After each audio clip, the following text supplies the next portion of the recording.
ఎవరికి వాళ్ళు మెదలకుండా సైలెంట్గా ఊరుకుని నేను నా భార్య నా పిల్లలు బాగుంటే చాలు అనుకుంటే సరిపోయిందా? అందుకోసమైనా ఆ రోజు ఉరికబ్బాలు ఎక్కింది వాళ్ళందరూ. అందుకేనా అన్ని సంవత్సరాలు జైలులో మగ్గింది వాళ్ళు. ఆలోచించాలని మీ అందరికీ కూడా మనవి చేస్తూ ఉన్నాను. అట్లాగే ఇవాళ మన రాష్ట్రంలో ప్రభుత్వం చాలా ఆశ్చర్యం వేస్తూ ఉంది. ఇప్పుడు 80,000 కోట్లు పెట్టి పోలవరం నీళ్లు అక్కడికి తీసుకెళ్తానంటున్నారు ఆ బనకచెర్ల.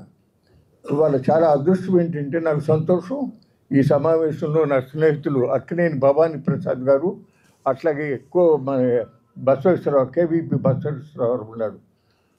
అన్నగారి ప్రభుత్వం వచ్చిన కొత్తలో మన రాష్ట్రం ఆర్థిక పరిస్థితి బాగోల కాబట్టి, కానీ మనకి పులిచింతల ప్రాజెక్టు కడితే చాలా ఉపయోగం ఉంటుంది. ముందుగా నీళ్ళు నిల్వ చేసుకుంటే మనకి జూన్ నెలలో నాట్లు వేసుకుంటానికి వీలుగా ఉంటుంది. కాబట్టి అది కట్టించాలి.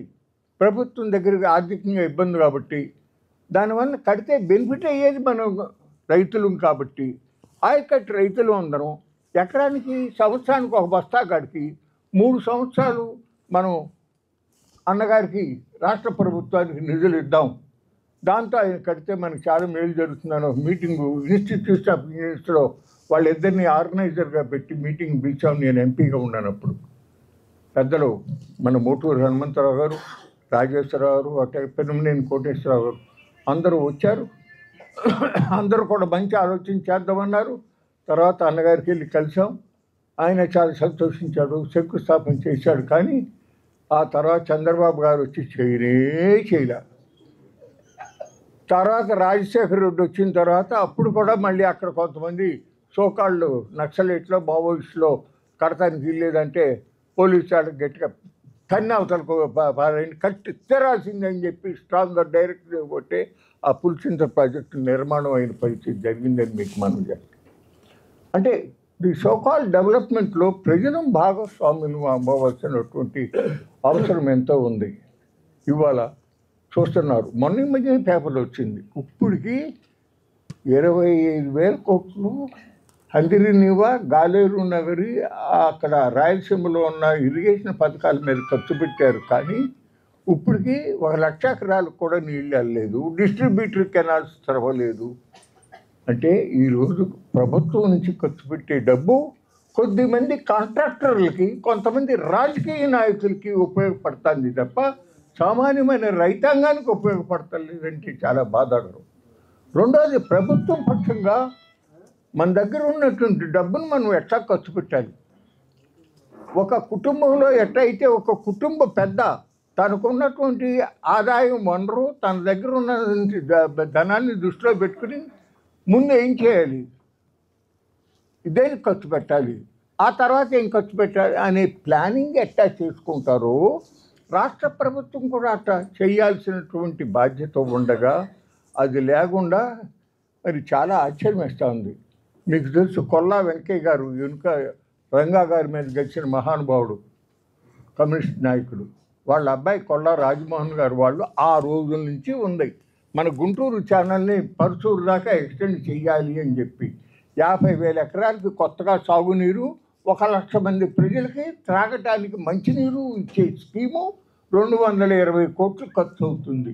దానికోసం ఎన్నిసార్లు వాళ్ళు గుంటూరు కలెక్టరేట్ దగ్గర ధర్నాలు, గవర్నమెంట్ దగ్గరికి వెళ్ళి మెమరాండంలు, మాబోటాళ్ళం కూడా మేము అక్కడికి వెళ్ళి పాల్గొనడం ఇవన్నీ జరిగినాయి. కానీ చంద్రబాబు నాయుడు గారికి అది చెవిలోకి ఎక్కల.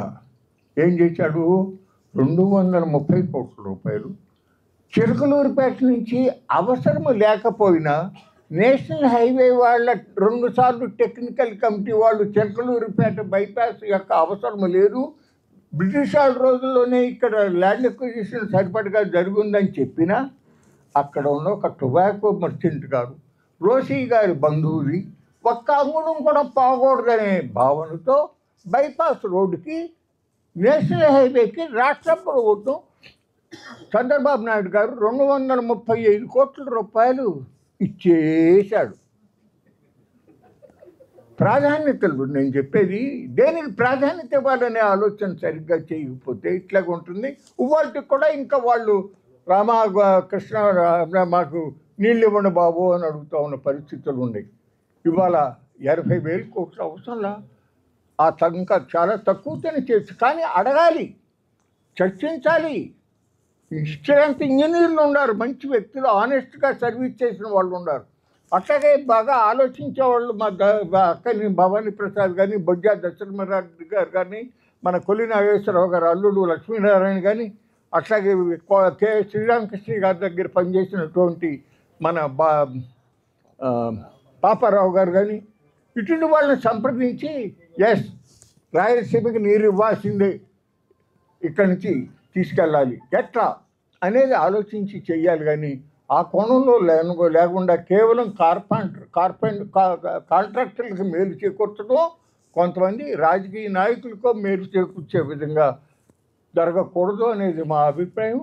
రెండోది, ఇవాళ వ్యవసాయానికి సంబంధించినంతవరకు వ్యవసాయంలో 33% ఇవాళ పండ్లు కూరగాయల యొక్క ఉత్పత్తి జరుగుతూ ఉంది. కేంద్ర ప్రభుత్వం నుంచి నివేదికలు ఉన్నాయి, దాదాపు 15 నుంచి 20% చేలో పంట పండిన తర్వాత రైతు వాడుకునే లోపల ట్రాన్స్పోర్ట్ అండ్ స్టోరేజ్ సరైనటువంటి సౌకర్యాలు లేకపోవటం వలన అవి వృధాగా పోతున్నాయి అనేటటువంటిది ఈ రోజున ఉంది.